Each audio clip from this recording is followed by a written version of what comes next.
Well guys, the first episode of Marvel's Hawkeye has officially aired, and while this is definitely on the slower side for Marvel TV, it is a great setup for what is going to be a huge part of the MCU going forward, aka Kate Bishop and her origin.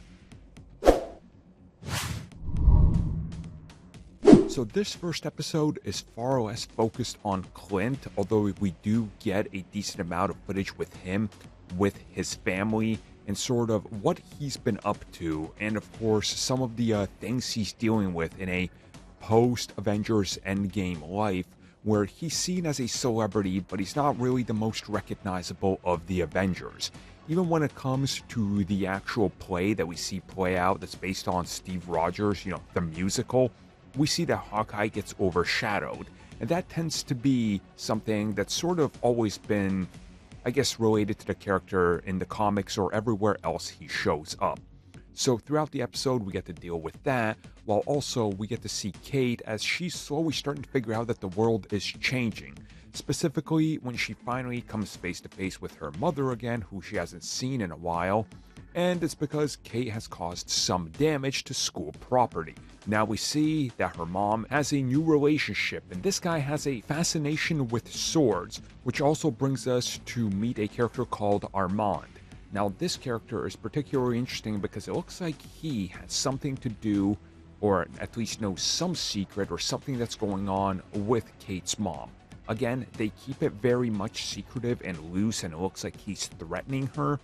But again, I suspect there's something a little bit more going on here than meets the eye.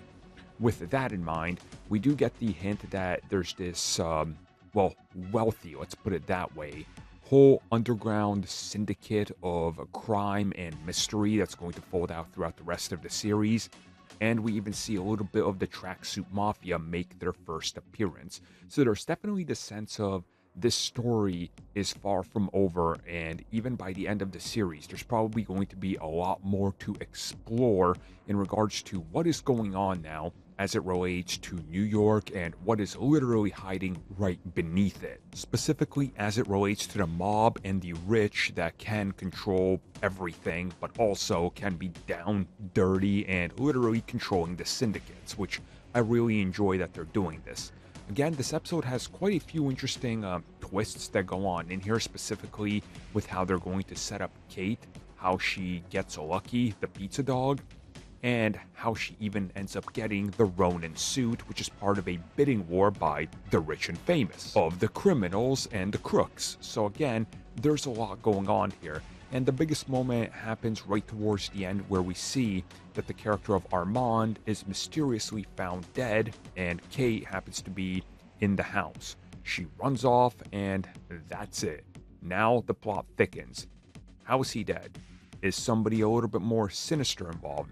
Possibly somebody that's maybe higher up on an ivory tower, or is it her mom? Is it the swordsman? There's a couple things going on here that they want you to think. Again, gonna have to wait and see what happens, but overall a very well made first episode, even though it does suffer a little bit of a pacing issue.